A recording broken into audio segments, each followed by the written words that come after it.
नमस्कार, मैं हूं आपके साथ नीलोफर अंसारी और आप देख रहे हैं QMT न्यूज। आइए नजर डालते हैं आज की बड़ी खबर पर। ब्लॉक जनपद अध्यक्ष देवसर प्रणव पाठक चुने हुए जनप्रतिनिधियों के साथ जनसुनवाई में क्षेत्र की मूलभूत सुविधाएं और अवैध रेत उत्खनन की समस्या लेकर पहुंचे कलेक्टर ऑफिस। आपको बता दें कि ब्लॉक जनपद अध्यक्ष भाजपा के प्रणव पाठक ने नगरी में संचालित जेपी पावर प्लांट से निकलने वाला यश राखड़ के परिवहन पर भी सवाल उठाते हुए कहा कि वाहनों के द्वारा खुले में राखड़ परिवहन किया जा रहा है। आगे उन्होंने कहा कि कई गांवों को जेपी कंपनी ने गोद ले रखा हुआ है। ये गोदनामा कहाँ है समझ में नहीं आता। इतना ही नहीं, जनता से जुड़ी मूलभूत पानी, बिजली, सड़क जैसी समस्या से निजात दिलाने के लिए मांग की है। वहीं इस पूरे मामले पर कलेक्टर चंद्रशेखर शुक्ला ने समस्या का समाधान करने का आश्वासन दिया।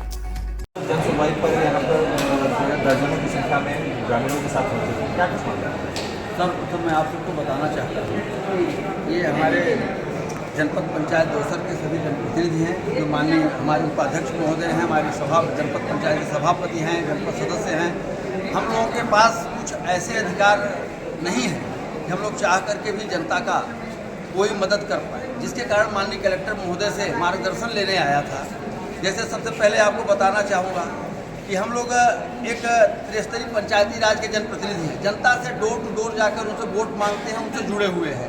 कोई छोटी मोटी समस्या होती है तो सीधे जनता हम लोगों को घेर लेती है। जो हमारे बड़े जनप्रतिनिधि हैं उस तक जनता पहुँच नहीं पाती, क्योंकि पार्टी के हर दल से यहाँ पे कोई विशेष दल के तो होते नहीं, कोई संबल से चुनाव लड़ते हैं। इसके बावजूद भी जनता जो उम्मीद हम लोगों से लगाती है, हम लोग उसकी उम्मीद पे खरा नहीं उतर पाते।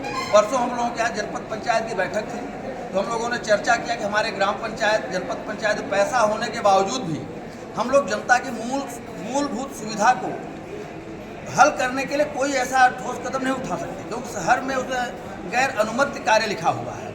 जैसे 15वें वित्त से हो या 5वें वित्त से हो, न तो हम हैंडपम्प बनवा सकते, न तो हम हैंडपम्प खुदवा सकते, न तो मैं पानी पहुंचाने के लिए तो टैंकर खरीद सकते, न तो पानी पहुंचाने का ट्रैक्टर टैंकर लगा सकते। मतलब ऐसा कोई भी काम नहीं कर सकते जो इस चिलचिलाती धूप में हम गरीबों तक पहुंचकर उनकी सेवा कर पाएँ, उनको पानी पहुंचा पाए, उनकी कोई मदद के लिए कोई ठोस कदम उठा पाए। वाटर लेवल कम हो रहा है, इसका भी आपने कुछ बात किया? हाँ, हमने उनसे बात, माननीय कलेक्टर महोदय से निवेदन किया कि जो हमारे जनपद पंचायत देवसर में महत्वपूर्ण जो नदियाँ हैं, गोपद हो चाहे महान हो, वहाँ एकदम अवैध उत्खनन टाइप से ठेकेदार द्वारा रेता खोदा जा रहा है, जिसके कारण एकदम गहराई में रेता निकाल लिया गया है। पूरा वाटर लेवल नीचे जा रहा है। आजू बाजू के जो गांव हैं हमारे, जो कूप हैं, तालाब हैं और जो हैंडपंप हैं, उनका वाटर लेवल बहुत ही तेज़ी से नीचे जा रहा है, जिसके चलते हैंडपंपों में पाइप घट रही है नीचे से पानी निकालने के लिए। ये सारी समस्याएँ थी।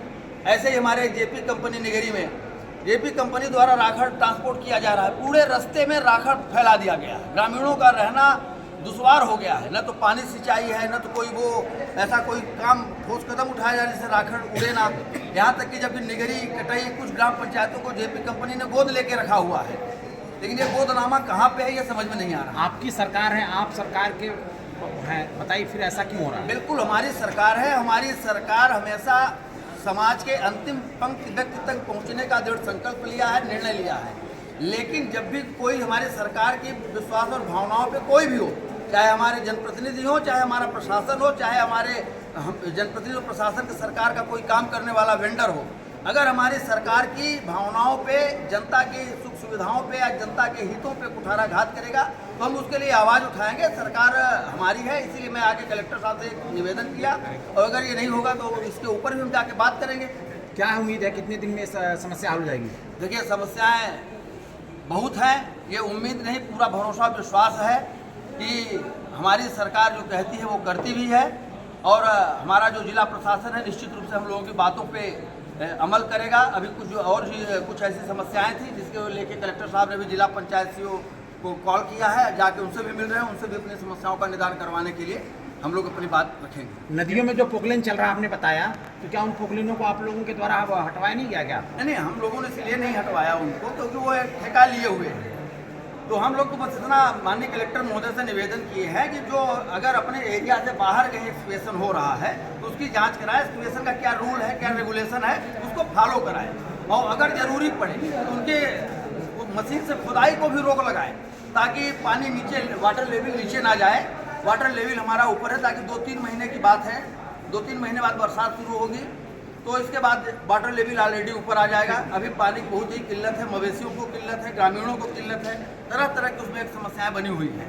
जिसके संबंध में माननीय कलेक्टर महोदय से संबंध में हम लोगों ने सामूहिक रूप से हमारे सभी जनप्रतिनिधि साथ आकर उनसे निवेदन किया है। तो नियमों को ताक में रखकर मांग की जा रही है। नहीं, ऐसा नहीं कह सकते, क्योंकि ये तो वहाँ के आरआई तहसीलदार और जो हमारे प्रशासनिक अमले हैं वो जब तय करेंगे कि अगर ठेकेदार द्वारा बाहर खुदाई किया गया खदान एरिया से, तो हम लोग भी वो कहना भी नहीं पड़ेगा, तो हम लोग जाके खुद ही बंद करा देंगे। कलेक्टर साहब के द्वारा क्या कुछ आश्वासन दिया गया आपको? आश्वासन दिया गया है, बहुत जल्द ये कार्यवाही पूर्ण की जाएगी और जो समस्याओं का निदान किया जाएगा। जैसे बरसात के पहले जो भी हमारे पोल हैं उसमें जो केबिल, बिजली के केबिल जल गए हैं या सड़ गल गए हैं, उनको चेंज किया जाएगा। जनमन के जो गांव हैं वहाँ जल्दी विद्युत पानी पहुँचाने का काम किया जाएगा, बिजली पहुँचाने का काम किया जाएगा। ऐसे कई जो है, निश्चित रूप से ये भरोसा और विश्वास है हम लोगों को। अगर इस पर नहीं होती तो इसके ऊपर भी बात करेंगे। फिलहाल के लिए इस खबर में इतना ही। देश और दुनिया से जुड़ी हर खबर देखने के लिए हमारे चैनल QMT न्यूज़ को लाइक करें, सब्सक्राइब करें और हाँ, वीडियोस को शेयर करना ना भूलें। नमस्कार।